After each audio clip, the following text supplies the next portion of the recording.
সে তোমাকে বারবার কষ্ট দিচ্ছে, তবুও তুমি তাকে ছাড়তে পারছো না। সাইকোলজিতে এটাকে স্টকহোম সিনড্রোম বলা হয়। এখন শোনো, যখন কেউ তোমাকে বারবার ইগনোর করে, বারবার হার্ট করে, তারপর হঠাৎ একটু যত্ন আর অ্যাটেনশন দেখিয়ে আবার আগের মতোই বিহেভিয়ারাল প্যাটার্নকে রিপিট করে, আর তবুও তুমি তার সঙ্গেই থেকে যাও এই ভেবে হয়তো এবার সে বদলে যাবে, তখন বুঝে নাও এটা ভালোবাসা নয়, এটা ট্রমা বন্ডিং। এই অবস্থায় নিজের সাথে মিথ্যা আশা দেওয়া বন্ধ করো, কারণ এই রিলেশনশিপ থেকে তুমি ব্যথা আর ডিপ্রেশন ছাড়া আর কিছুই পাবা না। ভালোবাসায় কখনো কনফিউশন থাকে না, সেখানে থাকে ক্ল্যারিটি, আনন্দ আর যত্ন। যে সত্যিই তোমাকে ভালোবাসে সে তোমাকে সব সময় নিজের প্রায়োরিটি রাখবে।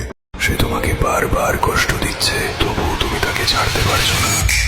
সাইকোলজিতে এটাকে স্টকহোম সিনড্রোম বলা হয়। এখন শোনো, যখন কেউ তোমাকে বারবার ইগনোর করে, বারবার হার্ট করে, তারপর হঠাৎ একটু যত্ন আর অ্যাটেনশন দেখিয়ে আবার আগের মতোই বিহেভিয়ারাল প্যাটার্নকে রিপিট করে, আর তবুও তুমি তার সঙ্গেই থেকে যাও এই ভেবে হয়তো এবার সে বদলে যাবে, তখন বুঝে নাও এটা ভালোবাসা নয়, এটা ট্রমা বন্ডিং।